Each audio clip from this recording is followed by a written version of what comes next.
morning. Thank you, Doug, for, oh my gosh.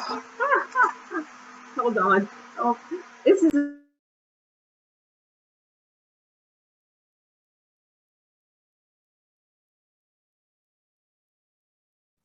Oh my goodness. Okay, this is like crazy evaluation day.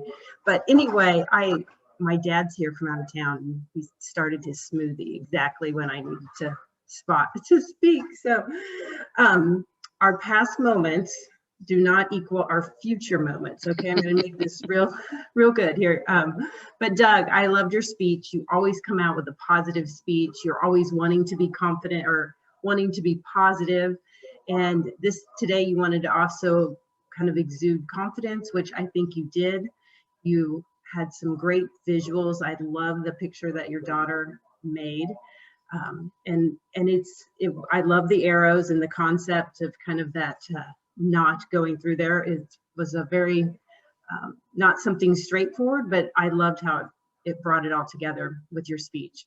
And I think one of the best things about is that you gave two examples of when your past was not how you wanted it, and so you changed it in the future and made your future the way you worked hard and made some changes to do that. But you also went the other way, where you said your third example was your relationships, where those were going well, and you brought that in and made it sound like you also don't have to, that doesn't indicate what your future is going to be. So I liked how you took the spin and did that both directions. I thought you did, but all three of your examples were spot on.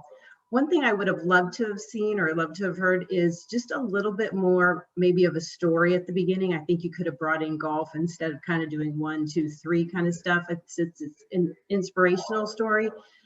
Your examples were personal, but I think you could have also created a little bit of story maybe around the golf, and then went into another example is in my career and then also my relationships.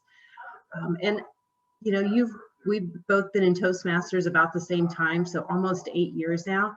I think also you could have wrapped it up with a nice little bow. You had a little bit of a closing, but I still think you could have really brought all of that together and kind of packaged it. I think your 1, 2, and 3 were perfect. I think you just could have packaged it a little bit better with an intro and a closing that brought it all back together for us. So those would be the main things I would say that you could work on. You asked me to look at your tempo. I think your tempo was nice. You seemed very relaxed, confident, and I do think your speech was inspirational as well. So great job. Thanks, Julie.